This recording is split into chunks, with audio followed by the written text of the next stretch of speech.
Good morning, America. Guess I haven't heard that in a while, huh? Check this out, people on YouTube. It's 2010, man. I'm back. Chilling. You know what I mean? Trying to stay warm.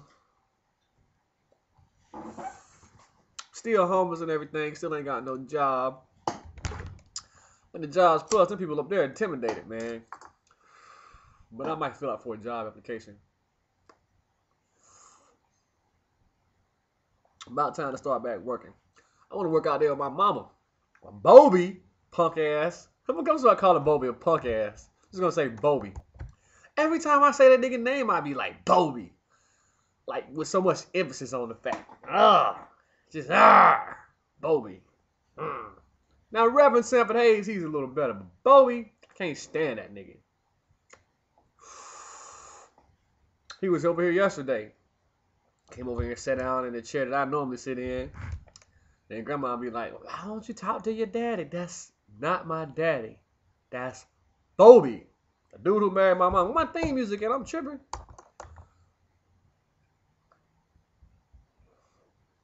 So, then we got some new plans.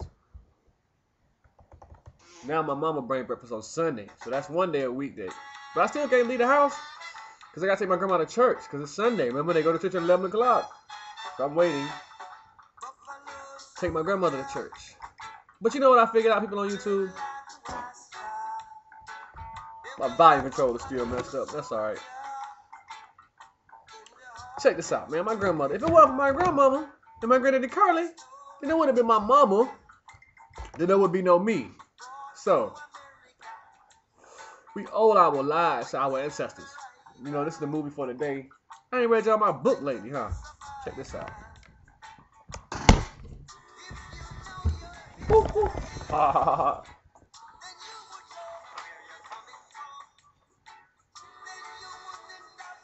Okay, this is about me. Biography. My dad worked for the Justice Department. But I never really knew what he did. That's probably why that nigga be calling the police all the time. Bobby G. Nigga, I'm talking about you. Calling the fucking police on me and shit. What kind of parent calls the police on their child? This nigga in Georgia. Tell me he gonna call the police on me if he find out I'm doing something wrong. That's probably why. I'm sorry, that was a tangent. My dad worked for the Justice Department, but I never really knew what he did. I thought he was the greatest man on earth. I was wrong. Only he could make me smile. He always was speaking to people. He was so nice to everyone else.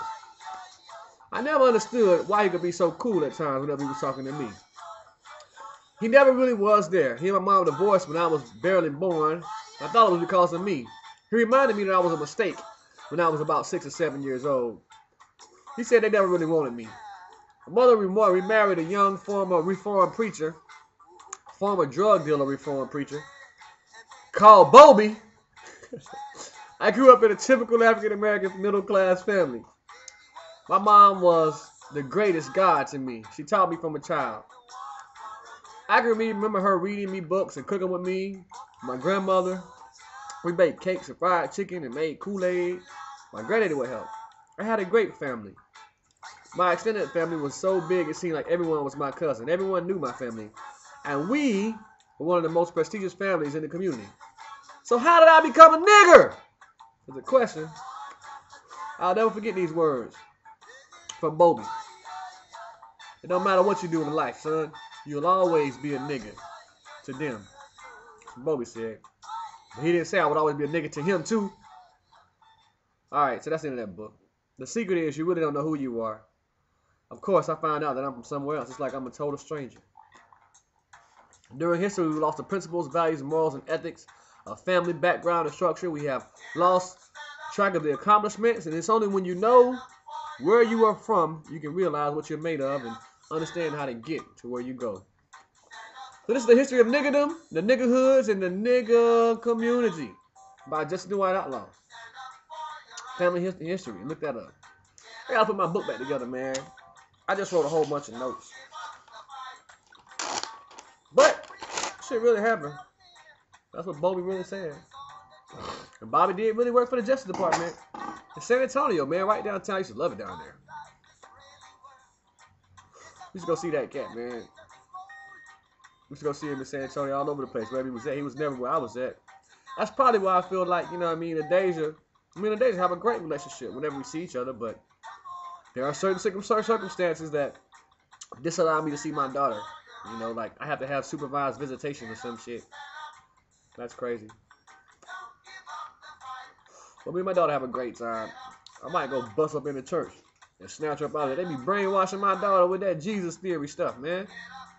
I gotta publish that book. Look, Caroline Jamar, Jesus Christ the Formula. Because Roddy ain't gonna do it. He's sitting around waiting on you. Everybody waiting on you to make a move. Think about it. We started making movies. Now niggas is making movies. We've been thorough production the whole time. Shit, let's start producing. Producer mildew, man. 2010, Caroline Jamar, this is your year, man. Go ahead and get your job, take up some chips, man. You know how to get money, dude. You was thinking about selling dope. Remember that shit? Listen, that drug shit ain't gonna work out for you. You already know that. Did you see that bass-head bitch that was there the other night? That bitch was crazy. Fucking with dope. Cocaine and shit.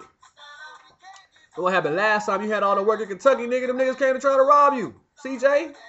Chris? Whatever the fuck you told them niggas your name was up there. So people on YouTube, this is as much for me as it is for you. You don't have to watch me. Nicholas, I don't give a damn. Don't call me talking shit. Talking about if I do anything to hurt my grandmama. Nicholas, I told you, dude. My grandmama's my lifeline, bro. Like, Sunday morning, ain't nobody else here. It's been like this for the last 2 years, bro. Don't nobody come check on my grandmama. Everybody's so busy. 10:03 in the morning. 3:10, man. I know what time it is. 6:54. I've been watching this shit the whole time, bro. And this is the bottom line, Nick. The have and the have-nots, nigga, we don't have. People have, you know what I mean? These people have what they need, what they want to be comfortable in life. They're complacent. You know what I mean? They don't have, you know what I mean, to worry about what they're going to stay or where they're going to eat. I don't have to either because I'm here with my grandmama. You know what I mean? You don't have to either because you got Alexis, but it's a lot of people out there who ain't got nobody. And that's how I felt, dude, for the last couple of months. Like, I ain't have nobody, man. And that shit is terrible, man. It's a very, very true feeling, man. That's why people kill themselves, man. You know what I mean? I figured that shit out in the Baker Rack facility. But you know what? I be saying these words. Y'all pay attention to what I'm saying. When I say the Baker Rack facility, I mean when I got Baker Acted twice. People in there want to commit suicide. I know why. Because I talked to the people who are in there. They're despondent. They feel helpless. They feel like nobody gives a damn about them. Nobody fucking cares anymore. Remember Under the Bridge? They don't, man. It's all real shit, bro. It's sad, man. This shit is ridiculous. What I got my Bob Marley CD? Yeah, I can listen to that. Change the mood, man. Get out of that room. So I'm going to start back recording. I got to start back eating, man. I'm going to be eating right. Eating my fruits and vegetables and rice, curry chicken, and, you know what I mean, curry falafel. Yeah, man. Those were the good days. Because I had money in my pocket. I can go buy what the fuck I wanted. I was in the military. I had money. Got out of the military, started selling dope. I had money.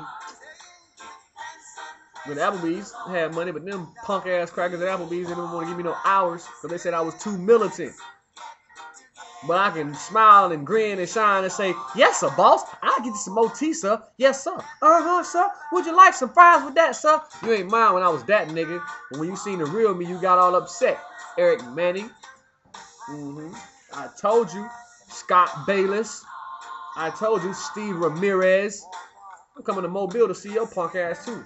You gonna write me up all them fucking times at Applebee's because me and you have a different of opinion and a conflict in politics. Well, work is no place to talk about politics. And if you're talking about politics with me, you're probably gonna lose. Because I talk fast and I think fast and you move too slow. And I'm not really talking fast. I'm just thinking fast and I talk like this. You're not thinking fast enough. Keep up with me. Didn't Wayne say something like that? Well, check this out, people on YouTube. Lil Wayne is a damn devil. That's Shaitan himself. I better watch that shit. That nigga's crazy. Fucking Cash Money Millionaires. Money's the love of money's the root of all evil. Don't y'all read the Bible? Oh, it's Sunday morning. I might do a little bit of preaching today and wake up some people. When I get on the block, this shit gonna tell me my voice sound crazy. When you hear me in a pulpit, and I'm not in a pulpit. May never be in a pulpit again, but you'll still hear me on the block.